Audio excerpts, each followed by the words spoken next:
وَلِلَّهِ الْأَسْمَاءُ الْحُسْنَى فَادْعُوهُ بِهَا۔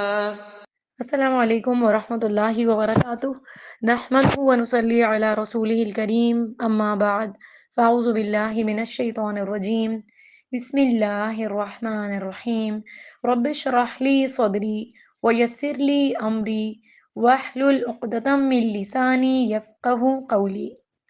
الحمدللہ، آج ہم اللہ سبحانہ و تعالیٰ کے نام العلیم پر بات کریں گے۔ العلیم، خوب جاننے والا، بہت زیادہ جاننے والا، وہ جس کا علم ہر چیز پر محیط ہے۔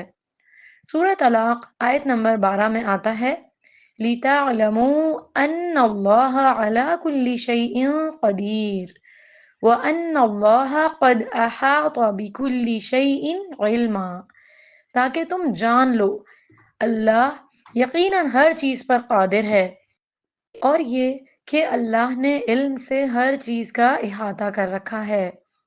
اللہ سبحانہ و تعالیٰ ازل سے ابد تک ہے اور ہر چیز کے بارے میں بخوبی واقف ہے۔ کوئی ایک ذرے کے برابر بھی چیز ایسی نہیں، نہ زمین میں نہ آسمان میں، جو اس سے چھپی ہوئی ہو۔ وہ عالم الغیبی و شہادہ ہے، وہ حاضر اور غائب سب کا جاننے والا ہے۔ وہ یہ جانتا ہے کہ 7 آسمانوں کے اوپر کیا ہے، وہ جانتا ہے کہ زمینوں کے نیچے کیا ہے، بارش کے قطروں کی تعداد کتنی ہے، ریت کے ذرات کس تعداد میں ہیں، انسان کے دل میں کیا ہے، انسان کی خواہشات اور تمنائیں کیا ہیں۔ وہ یہ جانتا ہے کہ درختوں کے پتوں کی تعداد کتنی ہے اور ان میں سے کون سا پتا کب کس وقت گرے گا اور کہاں گرے گا، اور یہ بھی کہ وہ سیدھا گرے گا یا الٹا۔ یہ ایسا علم ہے جو اللہ سبحانہ و تعالیٰ کے سوا کسی کو بھی معلوم نہیں۔ بندے اس کے علم کا احاطہ نہیں کر سکتے۔ اللہ سبحانہ و تعالیٰ نے تمام چیزوں کو پیدا کیا اور وہ پیدا کرنے سے پہلے ہی جانتا تھا کہ اس نے کیا کچھ پیدا کرنا ہے، اور پھر اس کا یہ سارا علم لوح محفوظ میں لکھا ہوا ہے۔ اس نے انسانوں کی تقدیریں بنائیں۔ حدیث سے پتہ چلتا ہے کہ اللہ سبحانہ و تعالیٰ نے زمین و آسمان کی تخلیق سے 50,000 سال پہلے قلم کو پیدا کیا اور اس سے فرمایا کہ لکھو۔ اس نے پوچھا کہ کیا لکھوں؟ فرمایا کہ جو کچھ ہونے والا ہے، یعنی آخرت تک جو بھی کچھ ہونے والا ہے وہ سب کچھ لکھ دو۔ تو قلم نے وہ تمام چیزوں کی تقدیر لکھ دی۔ پھر اسی طرح یہ ہے کہ اللہ سبحانہ و تعالیٰ اس کو بھی جانتا ہے جو ہو چکا ہے، جو اس وقت ہو رہا ہے اور جو آئندہ ہونے والا ہے۔ اس کا علم کامل ہے۔ اللہ سبحانہ و تعالیٰ کے علم کا مقابلہ کوئی بھی نہیں کر سکتا، کوئی بھی اس کا شریک نہیں ہو سکتا۔ سورہ لقمان آیت نمبر 34 کا ترجمہ ہے بے شک اللہ اسی کے پاس قیامت کا علم ہے کہ کل قیامت کب آئے گی۔ وہ بارش برساتا ہے، وہ جانتا ہے جو کچھ ماؤں کے پیٹوں میں ہے۔ کوئی شخص نہیں جانتا کہ وہ کل کیا کمائی کرے گا۔ پھر اسی طرح یہ ہے کہ کوئی انسان نہیں جانتا کہ وہ کس زمین میں مرے گا، اس کی موت کہاں پر آئے گی۔ بے شک اللہ سب کچھ جاننے والا، پوری خبر رکھنے والا ہے۔ اور پھر یہ بھی یاد رہے کہ غیب کا علم صرف اللہ کے پاس ہے۔ وہ جانتا ہے کہ کل کیا ہونے والا ہے۔ صرف ایک انسان کی سرگوشی نہیں، بلکہ دنیا میں جتنے انسان اس وقت جو بھی بات کر رہے ہیں، جو کچھ سوچ رہے ہیں، جو ارادہ کر رہے ہیں، نیت کر رہے ہیں، جو گمان کر رہے ہیں، ان سب کے بارے میں اللہ خوب اچھی طرح جانتا ہے۔ وہ بہت اچھی طرح ان سب سے واقف ہے۔ ہم انسان تو یہ بھی نہیں جانتے کہ ہمارے 2 قدموں کے نیچے کیا کچھ ہے۔ پھر اسی طرح یہ ہے کہ انسان سو جاتا ہے تو خود انسان کو نہیں پتا ہوتا کہ وہ کس کروٹ پہ سو رہا ہے۔ جب اس کی آنکھ کھلتی ہے تو اسے ہوش آتا ہے کہ وہ دائیں پہلو پہ لیٹا ہوا تھا یا بائیں پہلو پہ لیٹا ہوا تھا۔ اسے یہ بھی پتا نہیں ہوتا کہ وہ کتنی دیر سو چکا ہے۔ اصحاب کہف جب کئی 100 سال کی نیند کے بعد اٹھے تھے تو انہیں اندازہ نہیں ہوا کہ وہ ایک رات سوئے ہیں یا کئی 100 سال تک سو چکے ہیں۔ لیکن اللہ سبحانہ و تعالیٰ ایک ایک دن اور ایک ایک رات کے بارے میں جانتا ہے۔ پھر اسی طرح انسان دوسرے انسان کی بولیاں اور تمام انسانوں کو بھی نہیں جانتے۔ کوئی بندہ کسی بھی زبان میں جو بات کرے وہ اللہ تعالیٰ کے علم میں ہوتا ہے، سبحان اللہ۔ پھر اسی طرح یہ ہے کہ اللہ سبحانہ و تعالیٰ بندوں کے تمام کاموں کو خوب جانتا ہے۔ سورہ النحل آیت نمبر 91 میں آتا ہے ان اللہ یعلم ما تفعلون۔ ترجمہ، یقیناً اللہ جانتا ہے جو کچھ تم کرتے رہتے ہو۔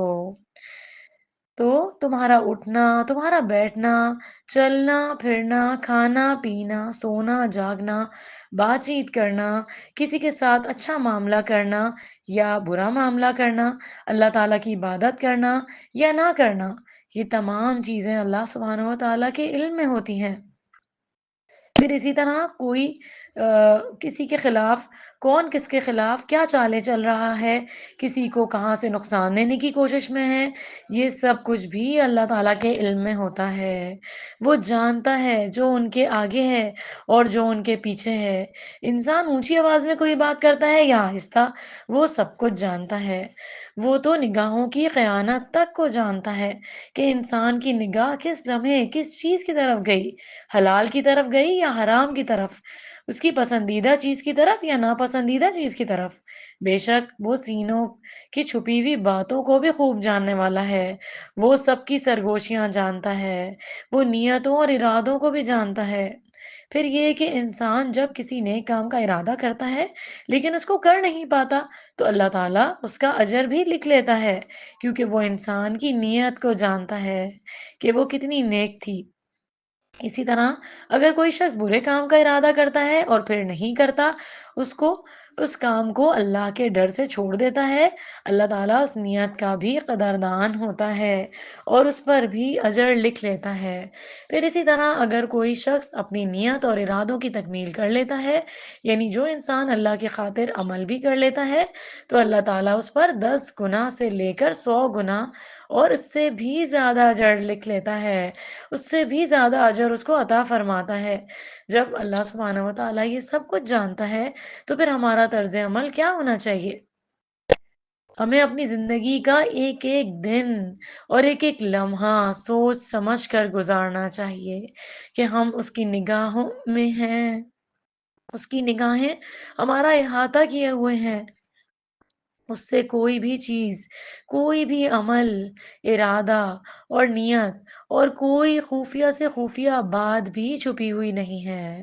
اور اس کے ساتھ ساتھ اس کے فرشتے یہ بھی سب کچھ لکھ رہے ہیں، اور قیامت کے دن یہ سب کچھ انسان کے سامنے آ جائے گا۔ اس لیے بہت ضروری ہے کہ انسان بہت محتاط ہو کر باشعور زندگی بسر کرے۔ پھر اسی طرح یہ ہے کہ انسان کو اللہ نے زندگی کے بعد سب سے پہلے جو نعمت عطا کی وہ علم ہی کی تھی۔ آدم علیہ السلام سے ہی تعلیم کا آغاز ہو گیا۔ اللہ تعالیٰ نے آدم علیہ السلام کو سارے کے سارے نام سکھا دیے، پھر فرشتوں کے سامنے پیش کیا کہ اگر تم سچے ہو تو مجھے ان چیزوں کے نام بتاؤ، لیکن وہ نہ بتا سکے، اور آدم علیہ السلام نے اللہ سبحانہ و تعالیٰ کے دیے ہوئے علم کی بنا پر وہ تمام چیزوں کے نام بتا دیے جو اللہ تعالیٰ نے ان سے پوچھے۔ اور اسی طرح علم کی بنا پر آدم علیہ السلام کو فرشتوں پر برتری حاصل ہو گئی، اور فرشتوں کو حکم ہوا کہ وہ آدم علیہ السلام کو سجدہ کریں۔ پھر اسی طرح آج ہم دیکھتے ہیں کہ دنیا میں جو افراد اور جو اقوام علم کی دنیا میں آگے چلی جاتی ہیں وہی ترقی کرتی ہیں۔ اس بات کو گرہ میں باندھ لیں، دس از دا کی پوائنٹ۔ ان کو اللہ تعالیٰ پھر وہ سرفرازی اور وہ بلندی عطا فرماتا ہے جو دوسری قوموں کا عطا نہیں ہوئی ہوتی، اور انہی کے پاس اقتدار ہوتا ہے کیونکہ وہ علم میں آگے بڑھی، وہ ریسرچ میں آگے بڑھی۔ اس لیے ہمارے دین نے ہمیں سب سے زیادہ علم حاصل کرنے پر زور دیا ہے۔ سب سے پہلی وحی جو نازل کی گئی اس میں بھی پڑھنے لکھنے پر زور دیا گیا۔ سورۃ العلق آیت نمبر 1 میں آتا ہے اقرأ بسم ربک الذی خلق، اپنے پروردگار کے نام سے پڑھیے جس نے ہر چیز کو پیدا کیا۔ تو انسانوں کے لیے جو علم زیادہ پسندیدہ ہے وہ نفع دینے والا علم ہے، اسی لیے جب ہمیں دعا سکھائی گئی تو یہ بتایا گیا کہ ہم علم نافع مانگیں، کہ اللہم انی اسألک علما نافعا ورزقا طیبا وعملا متقبلا۔ ترجمہ: اے اللہ، بے شک میں تجھ سے نفع دینے والے علم، پاکیزہ رزق اور قبول ہونے والے عمل کا سوال کرتی ہوں۔ پھر اسی طرح یہ ہے کہ ہم دیکھتے ہیں کہ علم انسان کے اندر تواضع پیدا کرتا ہے، علم انسان کے اندر اللہ تعالیٰ کا خوف پیدا کرتا ہے، اور یہی دراصل اس سے مطلوب ہے۔ اگر علم نہ ہو تو انسان عبادت بھی درست نہیں کر سکتا۔ لا علمی میں بعض اوقات انسان سمجھتا ہے کہ وہ بہت اچھا کر رہا ہے، لیکن حقیقت میں وہ خسارے میں ہوتا ہے، اور ہمارے معاشرے کا آج یہی حال ہے کہ لوگ سمجھتے ہیں کہ میجورٹی از دا اتھارٹی، کہ جو سب کر رہے ہیں بس ہم نے بھی کر لیا تو کیا ہو گیا۔ یہ نہیں دیکھتے کہ وہ کتنا بڑا گناہ ہے، یا علم سے دوری کی وجہ سے اس طرح کے دین میں طریقے رائج کر دیے گئے ہیں جو دین کا حصہ نہیں تھے، اور ان کا پھر اور مزید زیادہ گناہ ہوتا ہے کہ وہ طریقے پھر پھیلتے چلے جاتے ہیں، اور پھر عام عوام جو ہوتی ہے جس کے پاس علم نہیں ہوتا وہ ان کو نیکی کا کام سمجھ کے ان کو بڑھا چڑھا کے کرتے رہتے ہیں۔ تو اصل چیز ہے علم حاصل کرنا۔ اعمال بھی کب قبول ہوں گے؟ جب وہ سنت رسول صلی اللہ علیہ وسلم کے مطابق ہوں گے۔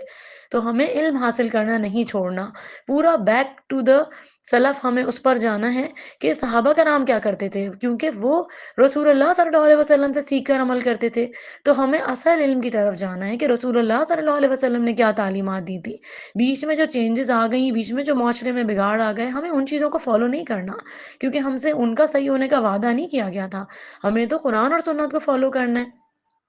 تو ہمیشہ یہی دیکھ کر عمل نہ کرتے رہیں کہ پورا معاشرہ یہ گناہ کر رہا ہے تو بس آپ نے بھی وہ کرنا شروع کر دیا ہے، کوئی بھی عمل۔ ہمیشہ اس چیز کی حقیقت کو پہچانیں، اور یہ کب ہوگا؟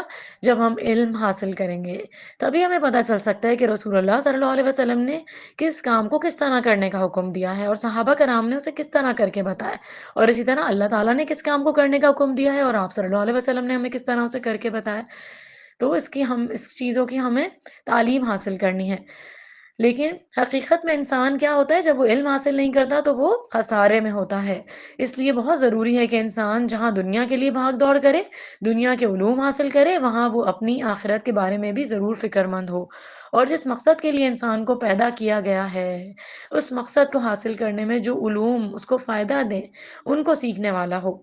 رسول اللہ صلی اللہ علیہ وسلم نے فرمایا، علم والوں کے لیے تمام مخلوق بخشش کی دعا کرتی ہے، حتیٰ کہ سمندر کے اندر مچھلیاں بھی۔ رسول اللہ صلی اللہ علیہ وسلم نے یہ بھی فرمایا کہ اللہ تعالیٰ اور فرشتے اور تمام اہل زمین اور آسمان، یہاں تک کہ چونٹیاں اپنے سوراخ میں اور مچھلیاں بھی اس شخص کے لیے دعائیں خیر کرتی ہیں اور رحمت بھیجتی ہیں جو لوگوں کو بھلائی کی باتیں سکھاتا ہے۔ کیا ہمیں شامل ہونا ہے اس کیٹیگری میں؟ ہم کیسے شامل ہو سکتے ہیں اس کیٹیگری میں کہ ہم لوگوں کو بھلائی کی باتیں سکھائیں؟ جب شامل ہو سکتے ہیں جب ہم خود علم حاصل کریں۔ جب علم حاصل کریں گے تبھی تو دوسروں کو گائیڈ لائنز دے سکتے ہیں۔ تو اس لیے علم حاصل کرنے میں آگے بڑھنا ہے، اور آج سے ہی اس کی کوشش جو ہے وہ شروع کر دیں، کیونکہ مومن وہی ہے جس کا آج جو ہے وہ اس کے کل سے بہتر ہو۔ اس لیے انسان کو علم حاصل کرنے کے ساتھ ساتھ اسے دوسروں کے ساتھ شیئر بھی کرنا چاہیے۔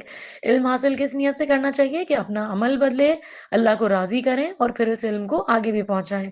صرف اپنا ہی جو ہے وہ عمل صحیح کر کے ہمیں بیٹھ نہیں جانا ہے، لوگوں کی بھی فکر کرنی ہے، کیونکہ مومن کون ہوتا ہے؟ جو اپنے لیے بھی، اب جو دوسروں کے لیے بھی وہی چاہے جو وہ اپنے لیے چاہتا ہے۔ تو ہمیں علم حاصل کر کے دوسروں کے ساتھ شیئر کرنے کی کوشش کرنی ہے، کیونکہ اللہ سبحانہ و تعالیٰ خود العلیم ہے، وہ علم سے محبت رکھتا ہے اور علم والے سے بھی محبت رکھتا ہے۔ پھر اسی طرح یہ ہے کہ انسان کو علم حاصل کرنے کے بعد اپنے علم پر فخر نہیں کرنا چاہیے، کبھی علم کا غرور نہیں ہونا چاہیے، دوسروں کو حقیر نہیں سمجھنا چاہیے، اور ہمیشہ یاد رکھنا چاہیے کہ سارے انسانوں کا علم مل کر بھی اللہ سبحانہ و تعالیٰ کے علم کے مقابلے میں ایک قطرہ بھی نہیں ہے۔ اللہ سبحانہ و تعالیٰ کی صفت جو العلیم ہے، اس صفت کا واسطہ دے کر انسان اللہ تعالیٰ سے اپنی ساری دعاؤں کی قبولیت کی انسان کو دعا مانگنی چاہیے۔ انسان ہمیشہ اپنے رب سے خیر مانگتا رہے، اور خیر کا علم اللہ ہی کو ہوتا ہے۔ اللہ سبحانہ و تعالیٰ ہمیں بہترین علم عطا فرمائے، آمین یا رب العالمین۔ وآخر دعوانا عن الحمد للہ رب العالمین۔ ربنا تقبل منا انك انت السميع العليم وتب علينا إنك أنت التواب الرحيم. سبحانك اللهم وبحمدك أشهد أن لا إله إلا أنت أستغفرك وأتوب إليك. السلام علیکم ورحمۃ اللہ وبرکاتہ.